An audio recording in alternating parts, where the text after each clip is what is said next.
I'm Ross McCormack and I run the Sussex Heating Care Company. Came here today to resolve the issue of low flow rate on the cold mains running into the building.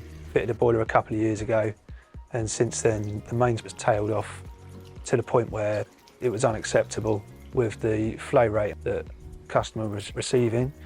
So we fitted a Salamander HomeBoost pump, and it really has increased the flow rate no end. The HomeBoost will increase the water coming through the outlets to 12 litres per minute. It's got an intelligent feature so that if the flow rate's already above 12 litres per minute, the pump will just shut off and allow full flow through the pump.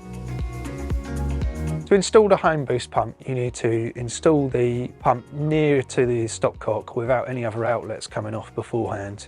If you have got an outlet coming off beforehand, you need to fit a non-return valve to that pipe, just to stop backflow through that pipe when the pump kicks in. You need an isolation valve on the outlet of the HomeBoost pump just to allow for servicing, etc.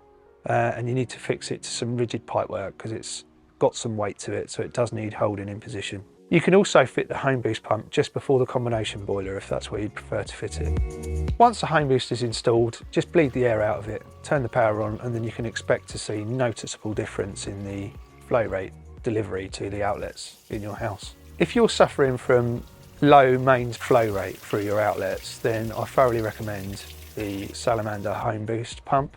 It will increase your flow rate to all of your outlets.